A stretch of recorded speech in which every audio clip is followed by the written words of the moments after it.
Good morning and welcome to Rising. Briahna and I just finished our House of the Dragon recap off screen for you. Although if you'd like to see us talk about House of the Dragon, get in those comments and demand let it. us know. All right, what are we actually talking about today? Well, slightly less interestingly, yesterday President Biden touted the bipartisan infrastructure bill and the effect the American Rescue Plan had on the economy. Let's watch. Building an economy that finally works for working families. We started with the American Rescue Plan.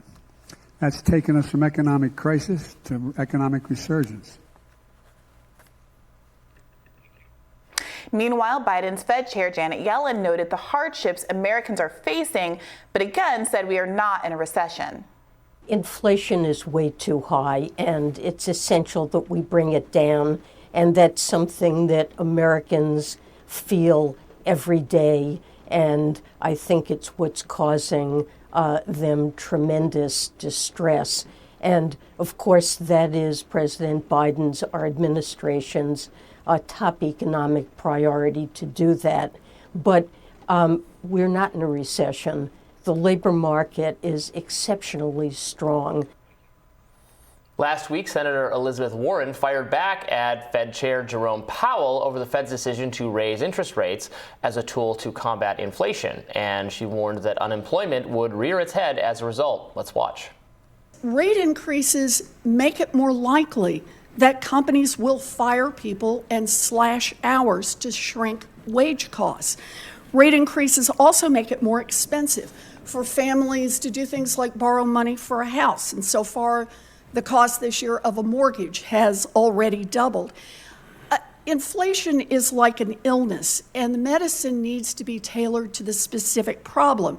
Otherwise, you could make things a lot worse. And right now, the Fed has no control over the main drivers of rising prices, but the Fed can slow demand by getting a lot of people fired and making families poorer. And while President Biden is working to increase energy supplies and straighten out supply chain kinks and break up monopolies and bring down prices, you could actually tip this economy into recession. So I just want to say, you know what's worse than high inflation and low unemployment? It's high inflation and a recession with millions of people out of work.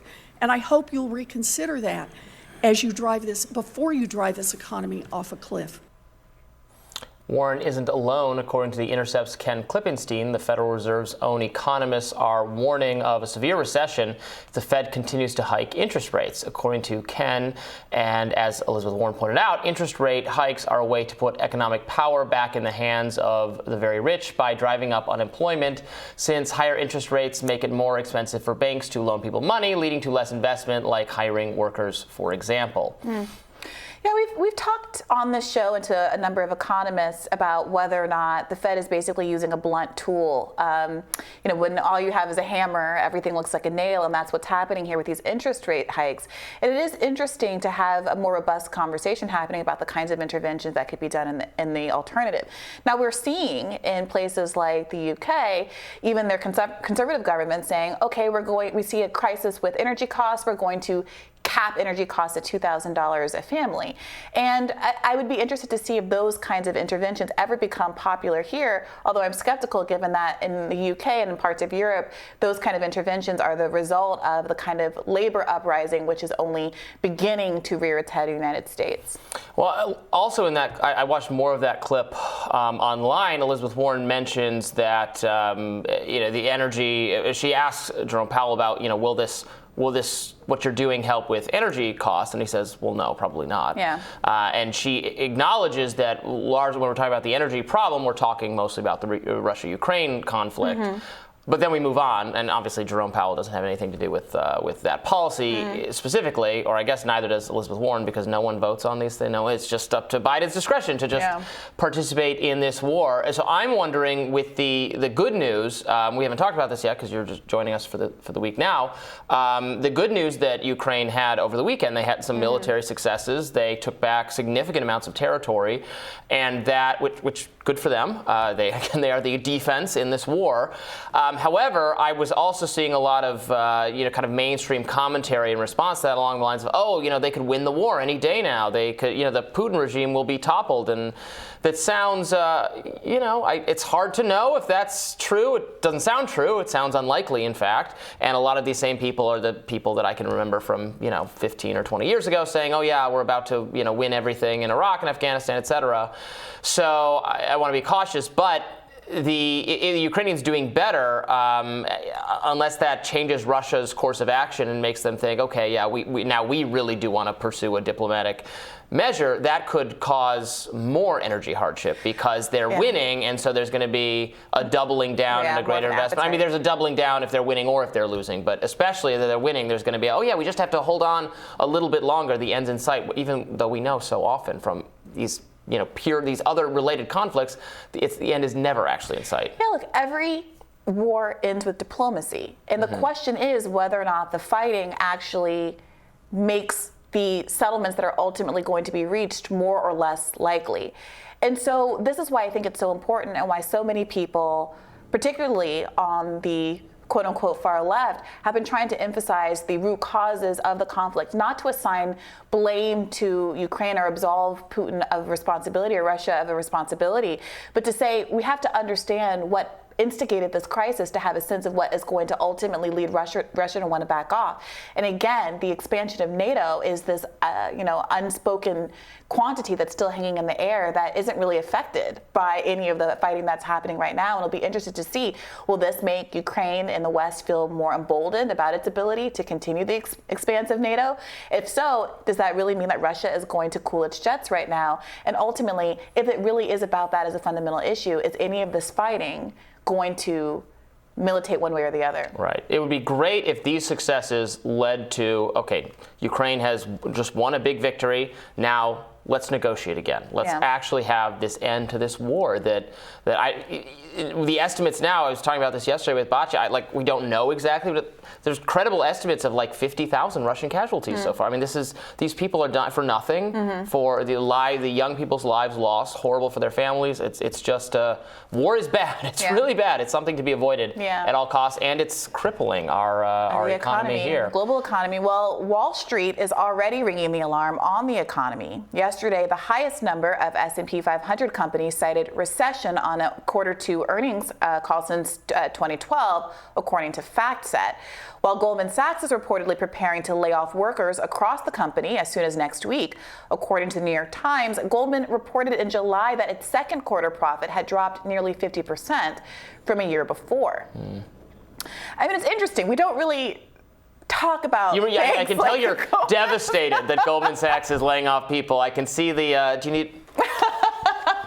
Well, Robby, look, the reality is, and we've talked about this as well, that companies like this, not just banking companies, but companies, across this kind of a sector, have been experiencing record profits in 2020, 2021 as the pandemic raged.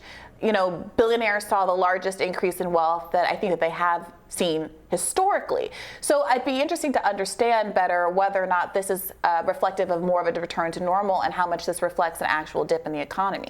Well, right, because the shutting down of the economy that was done during the pandemic was not across the board. Right. If people who had small businesses, they suffered. It was hard to make payroll. They had to rely on subsidies from the government to the payments made to people to keep them afloat.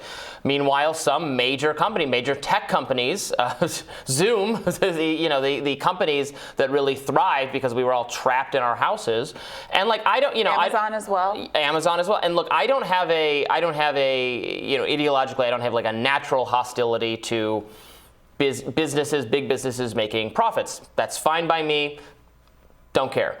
But if it's done if their profits are greater because the government forbid other people to make money and at their behest, and do these tech giants want everybody socially distanced and shut in their home forever because that's how you sell more things on Amazon? Probably.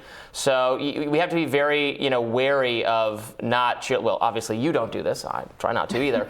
Just cheerleading the successes of big organizations, big businesses. Right. When it's not always, I think it's often in people's benefits because those profits are because they're selling things people want. But it has to be a fair. Right. A level playing ground in an environment in which the government says, well, this sector is canceled, this is okay, you can operate on this side, this is that's not fair. Yeah, and it's worth noting that it does look like Goldman Sachs' annual income for 2021 was $21 billion, a little over $21 billion. And that was up 137% increase from 2020. And now they're back down to $15.7 billion as of June 2022, like that 12-month cycle. So it does seem to be does seem that it experienced a little bit of that COVID peak that so many companies did that were able to profit off of the crisis.